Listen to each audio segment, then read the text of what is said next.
Hey everybody, this is Vitaly with Good DIY Plans. In this video, we're going to be going over how to build this twin loft bed with stairs. So this is a particularly popular design. It's been purchased by hundreds of people and many people have tried to actually build this. So one of the reasons why I think it's so popular is because the stairs double as storage. The bed doesn't have a very large footprint. There's a twin mattress that goes on top here. And then also this bottom area is nice and open and flexible. It can be like a reading nook down here, or you could put another bed, for example, which I've seen people do that. So overall, this design got 4.4 stars. 27 people decided to review it. And then some people actually submitted some images of what they built with this design. So this person, it looks like they put like a mattress and maybe like a little reading area at the bottom. This person has added a bed at the bottom. I like the colored stairs as well. Very nice touch. This person looks like the kid is a fan of Hot Wheels, so there's a little play area there. This is nice as well. I like that they put this up against the wall, maybe for a younger child, because this prevents them from kind of falling to the sides as well. The dimensions of the loft bed are 72 inches tall, it's 45 inches deep, and 93 1/4 inches wide. So the loft bed is essentially in 4 components. You have the stairs and shelf, you have the legs, the platform where the bed rests, and then the railing.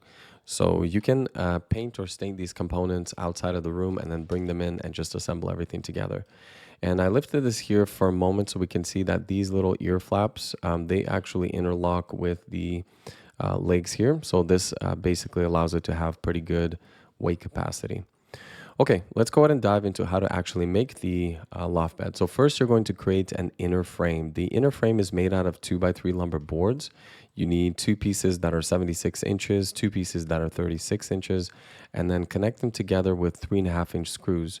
So here I definitely recommend you pre-drill and countersink so that you can guide those screws in to the correct place, because this is like a thinner board here.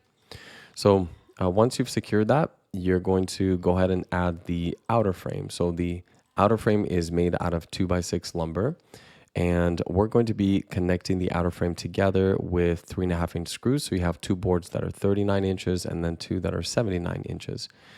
So once you've got the outer frame connected, go ahead and inlay that inner frame inside of it and then secure it together. So here we're going to be using 2.5-inch screws.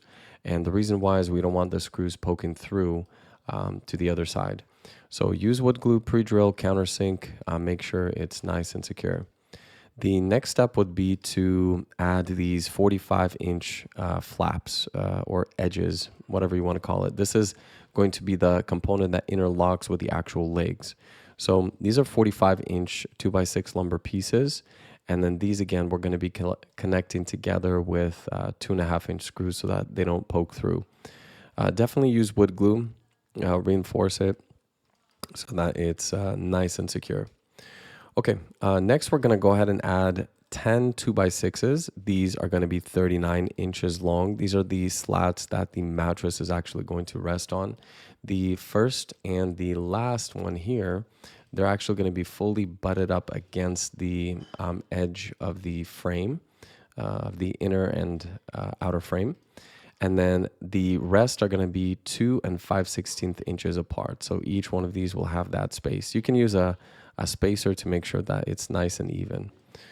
All right, so the finished component should look like this, and you can go ahead and stain or paint that outside the room and prep it so that you can integrate it. All right, let's go ahead and build out the legs. So the legs are 2x6s as well, and we need a 72-inch long 2x6. We're going to be cutting 2 notches into the edges here, and the first notch is going to be 11.5 inches away from the edge, and then this notch is going to be 20 3/16 of an inch away from the edge. And let's take a quick look. So the notch is 1.5 inches deep and then 5.5 inches wide. And the reason why is because this is going to be the dimensions of the boards that we're going to put in here. And you'll see that in just a second. So you will need a total of 4 of these. Now, an easy way to cut this is if you have a miter saw that has both a sliding feature and a depth stop feature, because then you could theoretically just put 4 of these boards together, make the proper markings, set the depth to 1.5 inches, and then just slide back and forth, back and forth, back and forth up until you just carve out this entire part. It makes it really easy, and then just use a sanding block to be able to clean it up a bit. So next, you're going to add this cross beam here, 45-inch 2x6 board, and secure it with 2.5 or 3.5 inch screws. Pre-drill, countersink, and use wood glue. And then the top part here, we're going to leave it open. This is where the actual bed frame for the lofted area is going to snap in. It's going to go into these here. So we're going to need a total of 2 of these kind of H-shaped leg components. And obviously stain or paint those outside the room, not in the room. And then once you've got all your components, go ahead and bring it into the room and then begin to actually assemble it. So what we're going to do is we're going to use 2.5 inch screws here. And what we're going to do is attach the lofted area, the mattress support, to the actual legs. So pre-drill, countersink, and use wood glue for that. Flip it over and then do the same thing on this side as well. So put it upright and put it in the place where it's going to have kind of like its final resting place. Next, go ahead and add the safety railing. So this is important. These are 1x4 lumber boards. You're going to need a total of 4 81.25 inch boards and 2 that are 42-inch long pieces.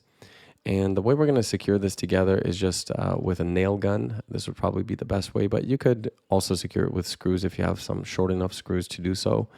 Use some wood glue, use clamps to be able to hold things together while you're nailing it together. Go ahead and staple some of these along the edge here. Typically, this is going to be up against the wall.